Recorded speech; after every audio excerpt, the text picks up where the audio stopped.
As a child, my ambition was to be an actress. I didn't know any different. I didn't understand why everyone else in the world didn't want to be an actress. That's all I ever wanted to do. People call me Manana because I do everything tomorrow. I'm very chilled.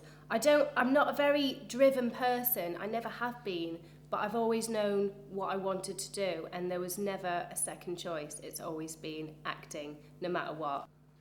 I lost the hearing in my right ear when I was 20, so 7 years ago, and it was labyrinthitis, which is basically, they don't really know, it was some sort of an inner ear infection, and my hearing went within a few seconds. I'd just been out for a very long walk. It was when we had a mental heat wave in 2005, and I got back home, sat on the sofa, and I just got like a really loud ringing in my ears, and as the ringing went down, my hearing went, but I didn't know my hearing had gone, and my phone was ringing. I was trying to talk on my phone, but I thought my phone had broke, so I couldn't hear anyone, and it took me about an hour to realise that I couldn't hear anything.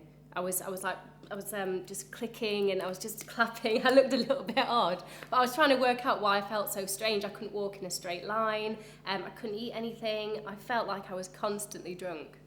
I was very ill. I was violently sick for a couple of weeks, and I had to go back home. I had to go back to Sheffield. I was living in London at the time.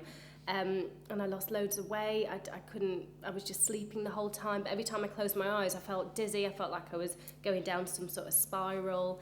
And then eventually I started to get my balance back a little bit, and I stopped feeling sick. And 6 weeks later, I went to the hospital and they said, your hearing's not coming back.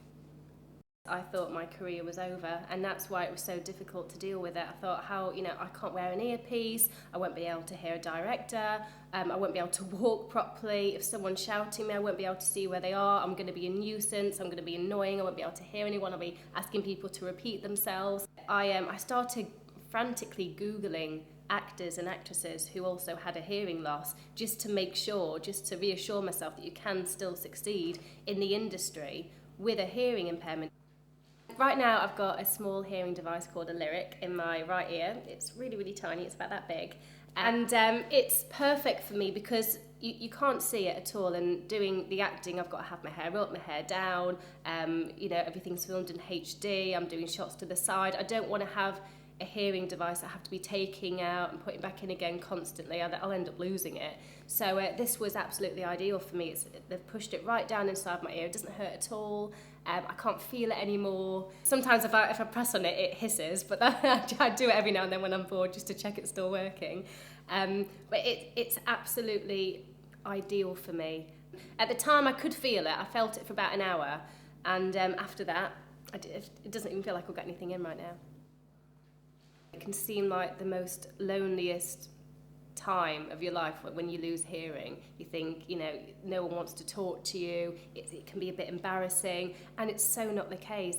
Over the last 2 years, I've met 2 other people who are also deaf in their right ear, and I worked with them, and I had no idea. We just hadn't told each other.